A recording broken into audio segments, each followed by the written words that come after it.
Welcome, friends, to a conversation vital for preserving the freedom and vitality of our golden years. Did you know that a staggering number of individuals over 65 experience falls each year? Current data highlights this challenge, with statistics often citing hundreds of thousands requiring hospitalization annually due to fall injuries. A frequently overlooked factor contributing to these incidents is our choice of footwear, playing a significant role in a considerable percentage of cases.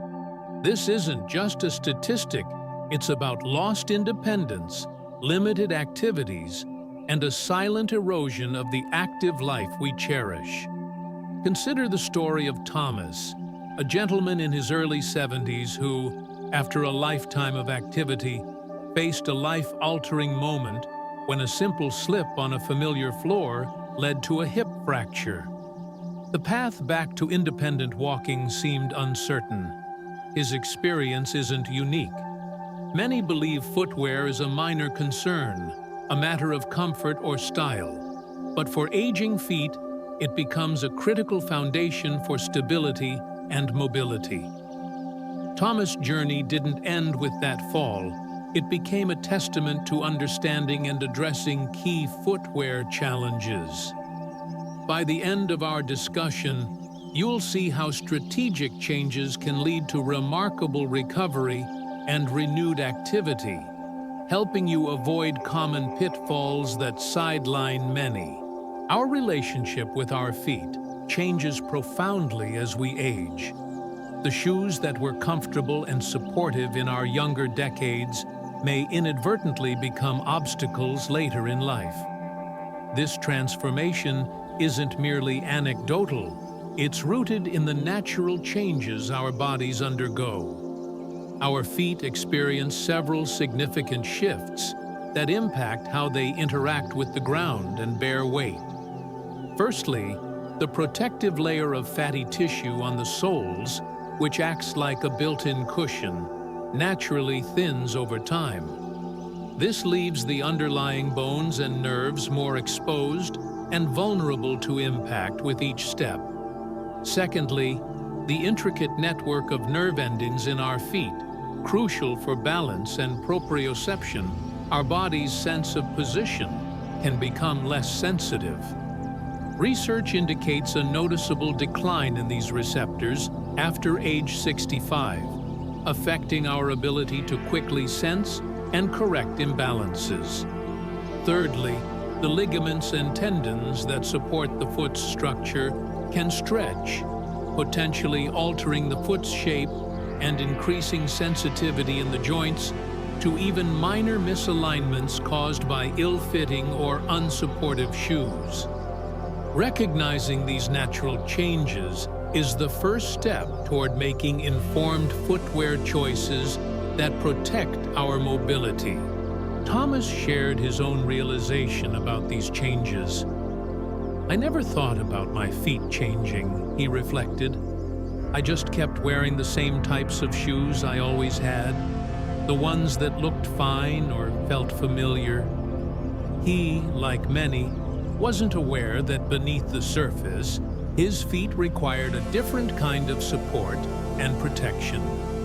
Today, we'll delve into 8 common footwear choices that can pose risks to mobility in our senior years.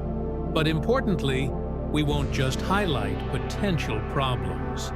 We'll explore 3 practical, evidence-backed strategies recommended by foot health professionals, the kinds of solutions that helped Thomas navigate his recovery and regain his active life. These aren't secrets, but they are insights that can truly transform your daily comfort and long-term mobility. If you find value in understanding these details and want more insights into living your healthiest life in retirement, considering subscribing and enabling notifications is a wonderful way to stay informed.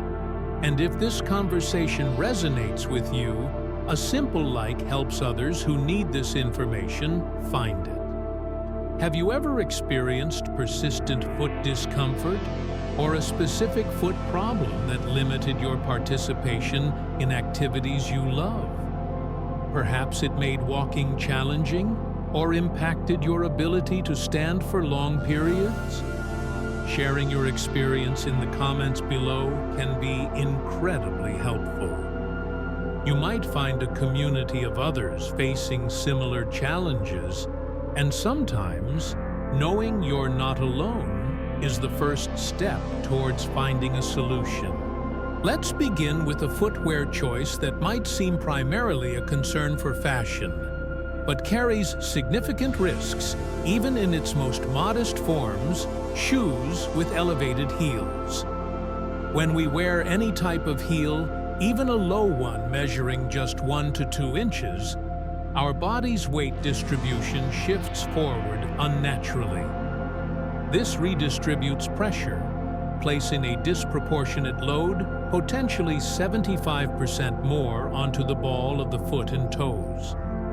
This forced position can compress the toes and alter the natural alignment of the foot's bones with every step. The impact isn't confined to the feet. To compensate for the forward tilt, the ankles, knees, hips, and lower back adjust, creating a chain reaction of potential stress and misalignment throughout the musculoskeletal system. This can exacerbate existing joint issues or contribute to new discomfort and pain over time. Thomas' wife, Janet, a retired bank manager in her late 60s, learned this lesson firsthand. For years, she chose what she considered sensible low-heeled pumps for work, believing they were a safe alternative to high heels. "I thought I was being so practical," she told me. "But after I retired, my feet started giving out. The bunions I'd always had flared up, and the pain became unbearable." Janet eventually needed surgery to address the damage, a procedure followed by weeks of recovery that put a pause on travel plans she and Thomas had eagerly anticipated. Her experience underscores that the cumulative effect of years in even low heels can manifest significantly later in life, particularly as the foot's natural cushioning diminishes. The legacy of elevated heels can contribute to deformities like bunions, hammer toes, and the shortening of the Achilles tendon, all of which can compromise stability and increase the risk of falls. Looking at a pressure map of a foot in a heeled shoe vividly illustrates the concentration of force on the forefoot. Considering that by age 60, a person has likely taken tens of millions of steps, each step in less than ideal footwear contributes to wear and tear.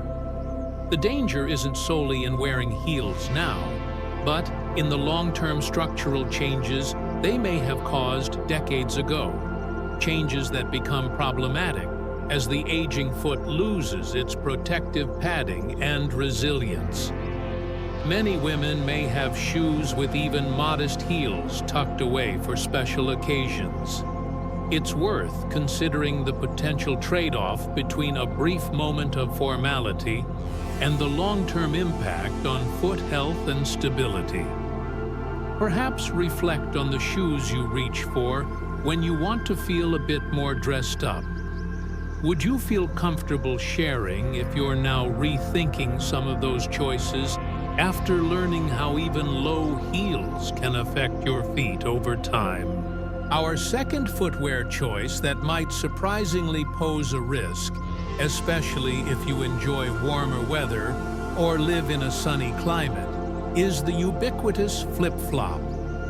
These seemingly casual shoes are often chosen for their ease and coolness, but they present significant challenges for aging feet. The fundamental design requires the toes to constantly engage in a gripping motion to keep the shoe in place. This unnatural toe flexion alters your normal walking pattern, creating tension not only in the toes and arch, but potentially extending up the leg. Unlike supportive shoes that move with the foot and provide structure, flip-flops demand that the foot work harder to maintain stability. This constant effort can lead to overuse injuries and muscle fatigue. Furthermore, flip-flops offer virtually no arch support or meaningful shock absorption. Each step on a hard surface sends a jarring force directly through the bones and joints of the foot, ankle, and potentially higher up the kinetic chain. While younger, more resilient tissues might recover quickly, this repeated impact accelerates wear and tear on aging joints, potentially worsening conditions like arthritis. Thomas encountered the downsides of flip-flops during a retirement trip to Florida. He embraced the relaxed vibe, wearing them frequently. "I wore them everywhere," he recounted, "by the pool, walking to nearby shops, even for a longer walk on the beach." Within a few days, he developed severe heel pain, a classic symptom of plantar fasciitis inflammation of the band of tissue connecting the heel to the toes. The condition took months of physical therapy to resolve, impacting his ability to walk comfortably and enjoy his trip and the subsequent months at home. Thomas' experience highlights a critical point: foot pain rarely stays isolated. When discomfort forces you to alter your gait, perhaps shifting weight or shortening strides, other parts of the body compensate. Knees may bear uneven loads, hips can develop awkward movement patterns, and the lower back absorbs the resulting imbalance.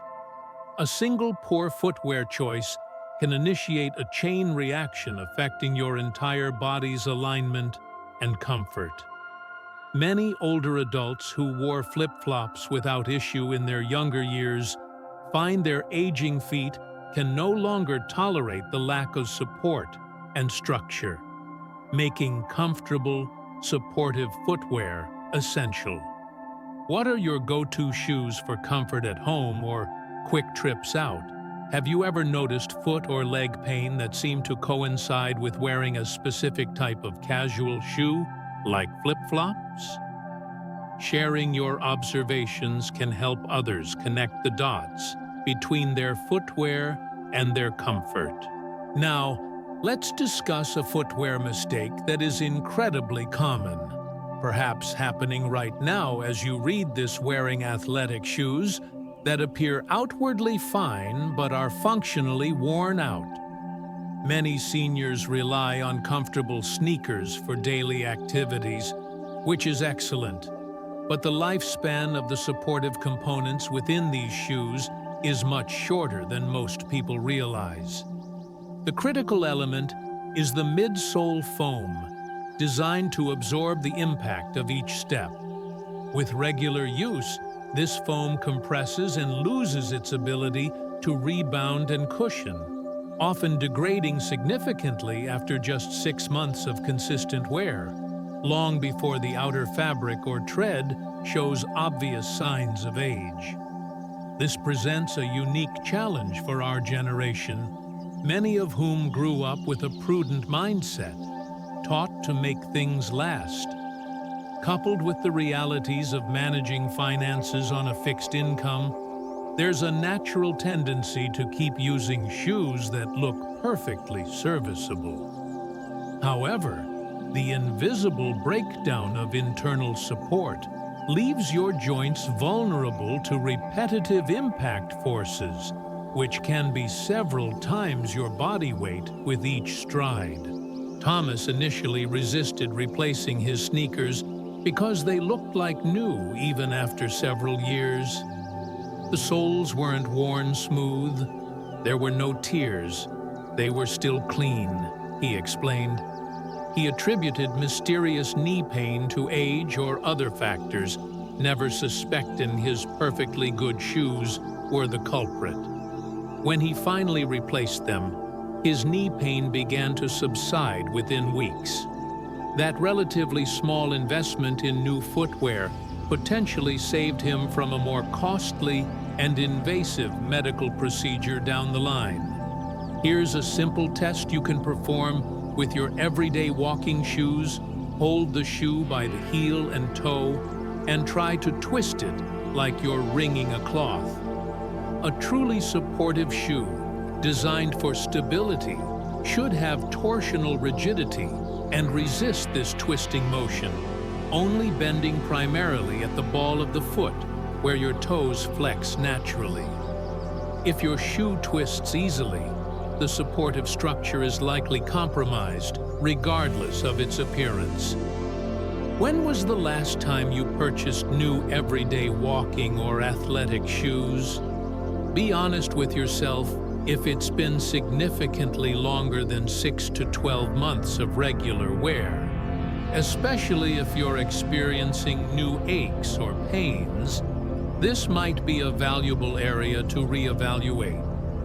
Considering the potential cost savings in preventing pain and injury, replacing worn shoes becomes less of an expense and more of an investment in your mobility. Our fourth footwear choice, often found right beside a comfortable armchair, is the backless slipper.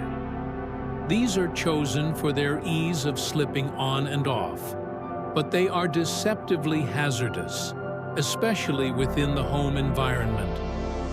Wearing backless footwear subtly alters your natural gait.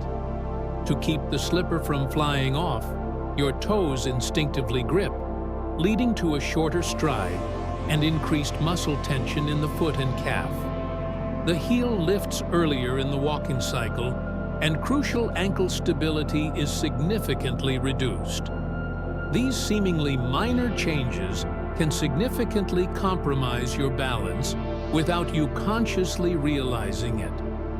The statistics regarding in-home falls among seniors highlight the danger of inappropriate house footwear, with backless slippers frequently implicated. These falls often occurred during routine tasks requiring quick balance adjustments, like turning suddenly, reaching for something, or navigating stairs. Thomas shared the unfortunate experience of his neighbor, Ruth, a lively woman in her late 70s who tripped on her stairs while wearing her familiar backless slippers.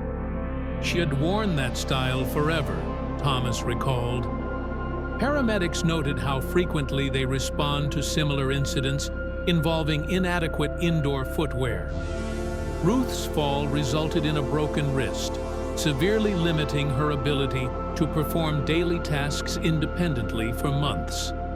The insidious nature of backless slippers lies in their perceived comfort and convenience. They are soft, easy to wear, and feel familiar. However, this ease comes at the cost of stability, creating a fall risk that increases as our natural balance mechanisms decline with age. Would we compromise safety in other areas of our lives for minor convenience? Yet, many seniors risk their mobility daily for the ease of a slip-on, backless shoe. Later, we'll discuss safer and equally comfortable alternatives for around the house that prioritize both ease of wear and crucial stability. Our fifth potentially risky footwear choice involves the soles of our shoes specifically. Soles that are smooth, worn down, or made of materials that inherently lack grip. These silently turn everyday surfaces, from kitchen tile to damp sidewalks, into potential hazards. Examine the soles of common senior footwear, like dress shoes, loafers, or older walking shoes. Over time, the textured patterns designed for traction wear smooth, drastically reducing grip. Even some new dress shoes, particularly those with traditional leather soles, offer minimal friction on smooth floors. As shoe soles age or wear, their traction can decrease by a significant percentage. This reduction becomes particularly dangerous when combined with common household conditions like a small spill in the kitchen, condensation on a bathroom floor, or even wet leaves on an outdoor path. Thomas experienced a precursor to his major fall because of this. "I was in the kitchen wearing my favorite leather-soled loafers," he described. "My wife had wiped the counter, and just a tiny splash of water was on the floor. My foot slipped out so quickly I couldn't react." While he avoided a major fall that time, the awkward twist to catch himself resulted in persistent back pain, a warning sign he initially dismissed. Here's a simple safety check for your shoes. Soles place one foot on a smooth surface, like tile or polished wood floor. Be careful and hold on to something. Gently try to slide your foot forward without lifting it. If it slides easily with minimal resistance, the shoe's traction is compromised. Safe footwear should provide noticeable grip on smooth surfaces. Have you ever had a near-miss slip that you attributed to being clumsy, rather than considering if your shoes played a role? Sharing those close calls can help illustrate how easily inadequate traction can lead to dangerous situations. Our sixth footwear challenge affects many seniors without them realizing their feet have subtly but significantly changed shape. Tight-fitting shoes, particularly dress shoes that might only be worn occasionally. A natural consequence of aging, standing, and walking over many decades is a gradual widening of the foot. The ligaments and tendons supporting the foot structure relax and stretch slightly, allowing the bones to spread. It's common for a person's foot to be noticeably wider, sometimes a full half size or more, by age 70 compared to age 40. However, many individuals continue to purchase the same shoe size they've worn for decades, unknowingly squeezing their wider feet into shoes that are now too narrow. Wearing shoes that are too tight isn't just uncomfortable, it can restrict circulation to the feet, a serious concern for anyone with conditions like diabetes or peripheral artery disease. Furthermore, compressed nerves in tight footwear can cause or worsen neuropathy symptoms, leading to numbness, tingling, or burning sensations that impair sensation and dramatically increase fall risk. Thomas experienced this acutely when dressing up for his grandson's wedding. "I hadn't worn dress shoes in years, but I pulled out my old pair," he explained. "They felt tight, but I thought I'd manage for a few hours." By the reception, his feet were throbbing, but the lasting effect was the most alarming. The pressure from those few hours in narrow shoes triggered neuropathy symptoms, temporary numbness, and instability that lasted for weeks. He stumbled frequently during that period, highlighting how a single episode of wearing ill-fitting shoes can have prolonged consequences for mobility and safety. This underscores that foot width is as important as length, and feet often widen without necessarily getting longer. If you find your older dress shoes feel snug, it's highly likely they are too narrow for your current foot shape. Our seventh potentially risky footwear choice is actually the absence of footwear altogether, going barefoot, particularly on modern hard indoor surfaces. While walking barefoot might feel natural or comfortable to some, it presents increased risks for aging feet compared to younger individuals. For seniors, going barefoot significantly increases the risk of trips and falls compared to wearing supportive shoes indoors. Without the protection and cushioning of footwear, the foot's intrinsic muscles and balance mechanisms must work harder, especially on unforgiving surfaces like hardwood, tile, or laminate. These popular modern flooring materials create another challenge: increased impact forces. Walking barefoot on hard floors transmits substantially more shock through the foot, ankle, knee, hip, and spine joints compared to walking on softer surfaces like carpet or grass. For joints already affected by age or arthritis, these repetitive impact forces can accelerate degeneration and amplify pain cycles. Thomas' experience with going barefoot highlights another specific danger, particularly for those with reduced sensation. "I stepped on something small, maybe a crumb, in the kitchen," he shared. "Because of my neuropathy, I barely felt it, but it created a tiny cut I didn't notice. That minor injury, undetected due to neuropathy and unprotected by footwear, developed into a dangerous foot ulcer requiring extensive treatment and limiting his mobility for months." This experience challenges the generalized notion that barefoot is always best. While occasional barefoot time on safe, natural surfaces might have benefits for some, the aging foot, with its thinner padding, decreased sensation, and potentially compromised structural integrity, generally requires consistent protection and support, especially on hard, flat indoor floors that our ancestors rarely encountered. As many foot health specialists emphasize, supportive indoor footwear acts like a crucial component of a mobility support system for older adults. Have you spent a lot of time barefoot at home? It's a common habit. Considering the points raised, are you thinking differently about it now? Share your thoughts in the comments. Perhaps you've already switched to house shoes and noticed a difference. Our eighth and arguably most common footwear mistake is the one-pair-fits-all mindset, where a single pair of shoes is expected to serve adequately for all activities. As we age and our bodies change, our feet have different needs depending on the task. The lateral stability required for activities involving side-to-side movement, like gardening or playing with grandchildren, is different from the cushioning needed for extended walking or the specific grip necessary for navigating potentially slippery or uneven outdoor surfaces. Yet, many individuals rely on one good pair of shoes for nearly everything they do.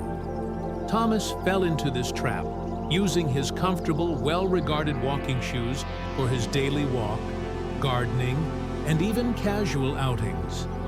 "I had these expensive sneakers," he explained, "and I figured they were good for everything." While excellent for their intended purpose walking, they lacked the specialized support and features needed for other activities.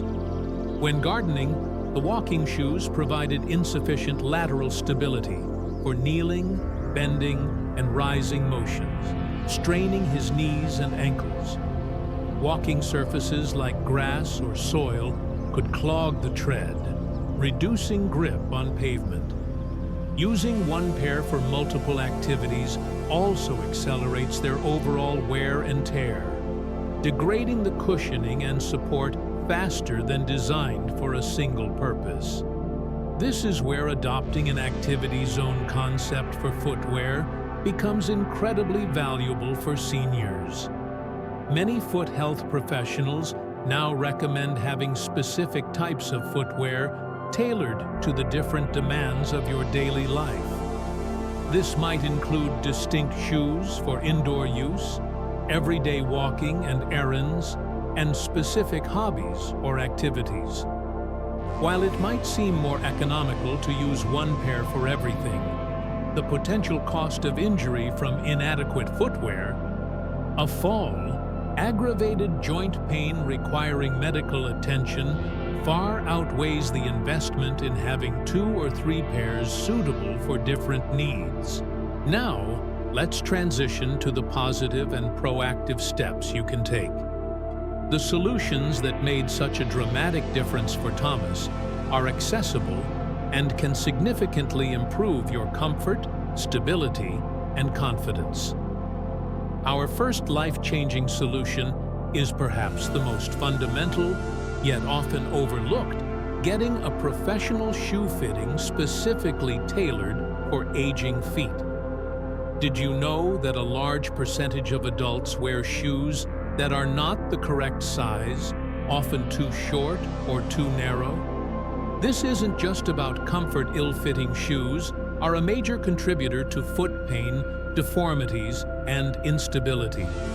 Crucially, your shoe size and shape can change throughout your life due to the natural spreading and relaxation of foot structures. By age 60, many people require a wider size than they wore in their younger years. A proper professional fitting involves more than just measuring length. It should include measuring both feet while standing, as weight-bearing changes the foot's dimensions, assessing width at the widest part of the foot and potentially the heel, evaluating your arch type and flexibility, and, ideally, observing you walk to understand your gait pattern and pressure distribution. Thomas was initially skeptical about needing a specialized fitting, but his persistent foot issues led him to a store known for comfort footwear and expert service. "The fitter spent ages with me," he recounted. "She showed me that I'd been wearing shoes that were significantly too narrow for years. Trying on the correct width was astonishing. My feet felt free." To find a good fitting specialist, look for stores that focus on orthopedic, comfort, or walking shoes, or ask for recommendations from a podiatrist or physical therapist. Don't hesitate to ask about the fitter's training or experience with older adults' unique foot needs. Consider visiting a pedorthist if available in your area. These professionals specialize in fitting and modifying footwear for various foot conditions. When you go for a fitting, ask specific questions. How does my foot shape and arch type influence the best type of support for me?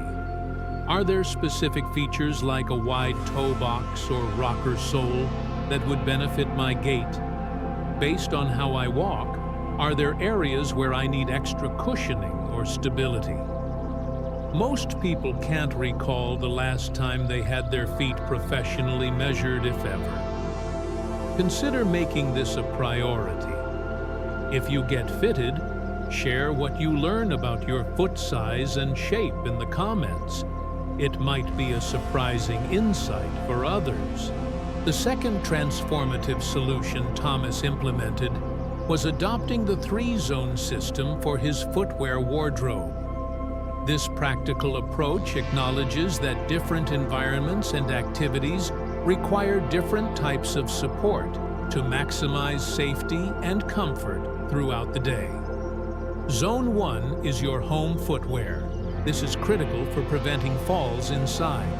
Ideal home shoes should have a closed back for heel security, unlike backless slippers, non-slip rubber soles with good tread for traction on various indoor surfaces, tile, wood, carpet, and be easy to put on and take off without compromising a secure fit, like slip-on styles with elastic gore or adjustable closures. Thomas found that having supportive house shoes even helped reduce morning foot stiffness by providing gentle support right away. Zone 2 is your everyday support shoes. These are your go-to pair for general activities like walking, errands, and daily outings. Key features include appropriate arch support matched to your foot structure, sufficient cushioning for shock absorption, a stable base perhaps slightly wider in the sole, and a secure closure like laces or hook and loop straps that allow for adjustable fit. Thomas' transition to properly fitted, supportive everyday shoes was instrumental in alleviating his chronic knee pain. Zone 3 is activity-specific footwear. These are specialized tools for specific tasks or hobbies. If you garden, look for shoes with good ankle support and a tread suitable for soft or uneven ground. If you walk for exercise, ensure your shoes offer flexibility in the forefoot for toe-off and ample cushioning in the heel for landing. Even for formal occasions, modern comfort shoe brands offer stylish options that incorporate supportive features discreetly. While building a 3-zone system might sound like an expense, prioritize where you spend your time. Invest most in your everyday shoes, if that's where you spend most hours. You can find more budget-friendly options for activity-specific shoes you use less often, or even look for sales. Thinking of it as preventing costly falls and pain makes the investment feel more worthwhile. Our third and perhaps most impactful solution, often recommended by foot health professionals, involves customizing the support within your shoes using orthotics and making strategic adjustments. Many people aren't aware of the difference between generic store-bought insoles and functional orthotics. While basic insoles primarily add a layer of cushioning, orthotics are designed to influence the biomechanics of your foot and gait, helping to correct alignment issues. Think of store-bought insoles as basic reading glasses and orthotics as prescription lenses tailored to your unique vision needs. While custom-made orthotics prescribed by a podiatrist can be expensive, effective and more affordable options exist. Thomas discovered the value of semi-custom orthotics, such as heat-moldable inserts available at many pharmacies or shoe stores. You warm them up, step into the moldable material, and it creates a semi-custom impression of your foot, he explained. They provided support exactly where I needed it, much better than just adding a soft insole. Studies suggest these semi-custom options offer a significant percentage of the benefits of fully custom orthotics for many individuals without severe deformities, at a fraction of the cost. For those with Medicare, it's worth discussing with your doctor whether custom orthotics might be covered if prescribed for specific medical conditions, particularly those related to neuropathy or severe structural deformities that contribute to fall risk. Using terms like therapeutic orthotics for fall prevention can sometimes help frame the medical necessity. Beyond insoles, simple shoe modifications can enhance comfort and function. Many shoe repair shops or specialty stores offer services like stretching shoes in specific areas to accommodate bunions or wider feet for a modest fee. Strategically placed cushioning pads inside the shoe can alleviate pressure points. Even replacing old factory insoles with newer, more shock-absorbent versions can make a difference. Thomas now incorporates evaluating and adjusting the inserts in all his shoes. It feels like him getting a custom fit in every pair, he said. It's extended the life of my shoes and made them more supportive and comfortable. Have you ever tried using special insoles or considered orthotics? Sharing your experiences with what worked or didn't work for you can be incredibly helpful for others exploring these options to improve their foot comfort and mobility. Let's revisit Thomas's journey after implementing these 3 key solutions. 6 months after prioritizing proper shoe fitting, adopting the 3-zone system, and using supportive inserts, his transformation was remarkable. I had been taking pain medication every day for my knee and foot pain, Thomas shared, visibly emotional. Now, I can walk for miles completely pain-free. The change wasn't just subjective. Objective measurements showed significant improvement in his balance, and he's had no falls since changing his approach to footwear. But the impact goes far beyond the physical. Last Saturday, I went hiking with my grandchildren, Thomas recounted, showing a photo of him smiling on a woodland trail. My grandson, who is 9, looked at me and asked, "Grandpa, why didn't we ever do this before?" He hadn't done it because the fear of pain and falling had kept him homebound, watching life from the sidelines. Compare this to his life before Limited, anxious about simple tasks, missing out on family activities.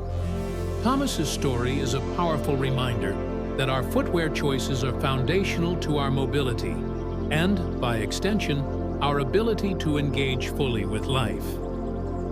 The seemingly small decisions about what we put on our feet each day can have profound implications for our independence and quality of life in the years ahead. To recap, we've discussed 8 common footwear pitfalls that can pose risks to mobility in our later years, wearing high heels, even low ones, opting for unsupportive flip-flops, keeping worn-out athletic shoes, choosing convenient but unstable backless slippers, neglecting smooth or worn soles, squeezing into tight-fitting shoes, walking barefoot on hard indoor surfaces, and the general tendency to use a single pair of shoes for all activities. By consciously addressing these areas and implementing the 3 life-changing solutions, getting a professional, senior-aware shoe fitting, adopting a 3-zone footwear system home, everyday, activity, and utilizing appropriate orthotics or strategic shoe adjustments, you can significantly enhance your stability, reduce pain, lower your risk of falls, and reclaim your ability to live an active, independent life, just as Thomas did. Which of these footwear considerations resonated with you the most, or perhaps surprised you? Let us know in the comments below. Your experiences and insights contribute to a shared understanding that benefits everyone. If you found this information helpful and want more practical guidance for navigating the path to healthy, vibrant retirement years, we encourage you to consider subscribing and turning on notifications. Taking proactive steps now to care for your feet is truly an investment in your future mobility and freedom.